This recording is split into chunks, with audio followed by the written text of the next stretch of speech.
This week's parashah is Parashat Ki Tisá. The most important story that is related in this week's parashah is haégel, the sin of the golden calf, which is an all-inclusive sin of the Jewish people, for which we are still doing teshuvá until the complete teshuvá, which will bring Mashiach. Although this may be considered to be the greatest sin of the Torah, in fact, if we contemplate the whole Torah from beginning to end, there are four great sins.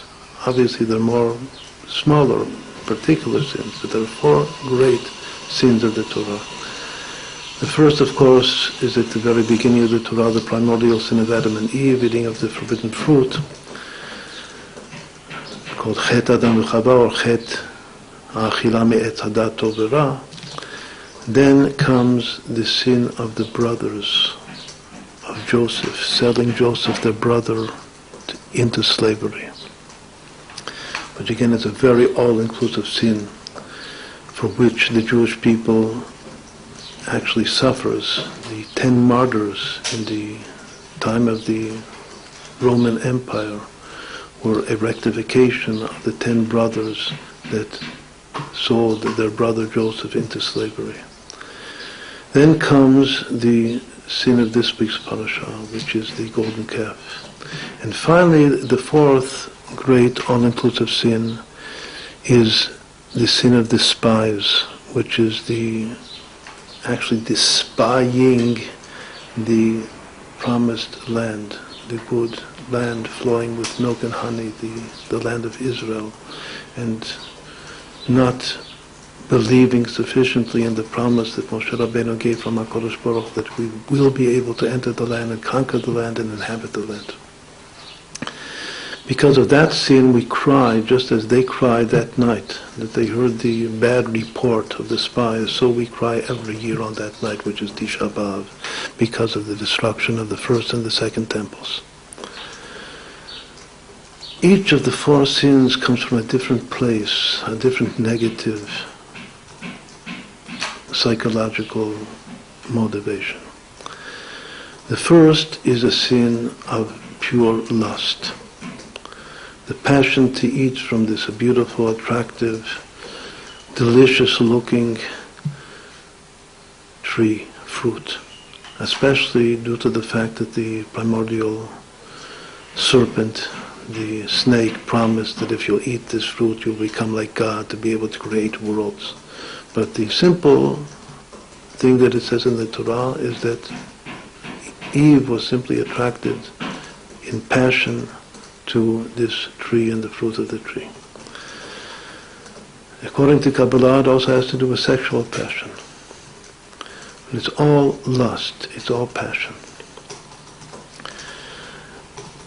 Then comes the selling of the brothers, that they sold their brother Joseph to slavery. Why? Because they were jealous of him.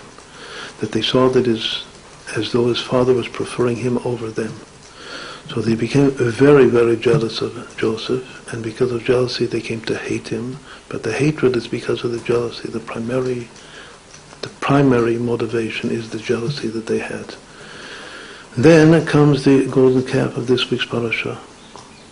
And then finally comes the sin of the spies. First we'll say, what is the motivation of the sin of the spies? It's because of fear. Any type of fear in the soul, phobia, which makes one unable to take initiative and to get up and to do something. He's afraid of the results, but especially he's afraid of failure. That he's not unable to do that particular task that he is told to do, that he's supposed to do. So that fear of failure, any type of fear that a person has, that's what's behind the sin of the spies. The spies came back and said that the people that are inhabiting the land at present are just too strong for us. It's too great of a task for us. We will not be able to conquer them. So because of that fear, as they talked to the fear, they aroused the fear which was latent in the soul. But because of that fear of having to go to war, and that we will not succeed because they're too strong, that's what was the primary motivation of the last sin. What about the sin of this week's parashah? which in a certain sense is the all-inclusive of all of them together.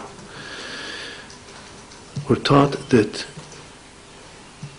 haégel HaZahav, the golden calf, its gematria equals koach hamdameh. Koach hamdameh is a phrase, a two-word phrase, which is literally the power of imagination. It means mistaken association of the mind, which is sometimes referred to as katnut mochin, or small-mindedness, which is the source of superstition, of emunot feilot in the soul.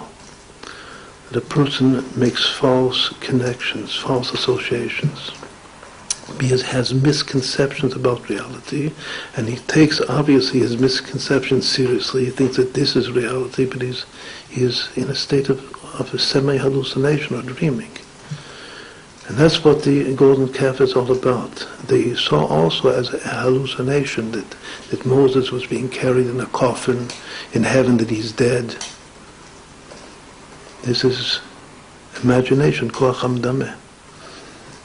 And if Moses is dead, we have to immediately substitute him with something else, someone else. What is that? That's the golden calf. Once more, the golden calf is actually the disconnection from Moses, because Moses' dot is great, mature mind. But being disconnected from Moshe is katnut mochin, is just entering to a state of imagination. That's exactly what happened. So the motivation behind the golden calf is called koach hamdameh, which is dimayon.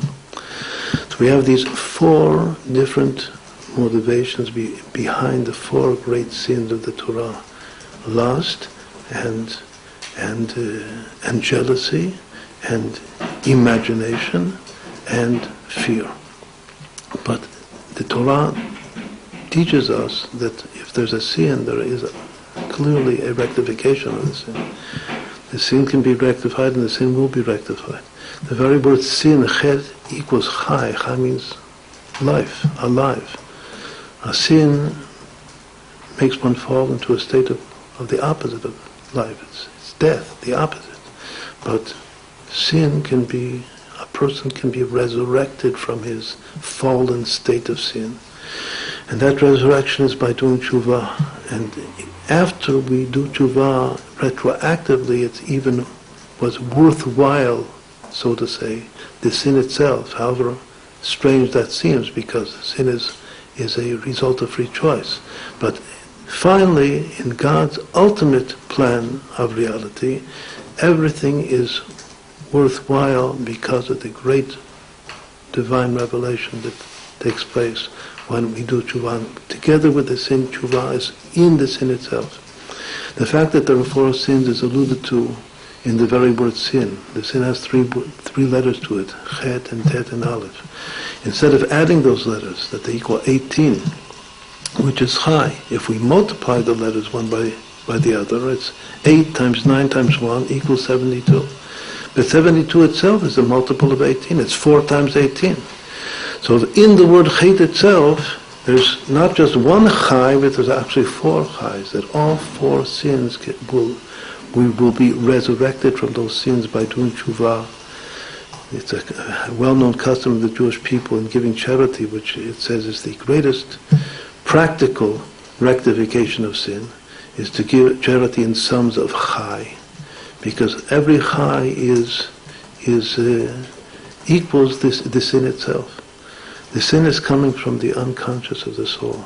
It says that the word sin is an unintentional transgression, because deep down sin is something in one's unconscious. It's a fall that begins from the unconscious. When a person reaches out to help another person, and when a person reaches out not just to help another person physically, but to do tzedakah also spiritually, like King David says in his own teshuvá, that my ultimate teshuvá is v'chataim elech yashuvu, to have other sinners do teshuvá. That is the ultimate teshuvá, that's the ultimate tzedakah, the ultimate charity. And that is what rectifies sin. And as we said, even retroactively makes the sin worth having sinned for the teshuvá and the great, great revelation of joy that comes from the revelation of Hashem, having returned to Him from far, far away, from a state of it's called hefech hachaim, the opposite of life, to become resurrected and return to life together with HaKadosh Baruch Hu.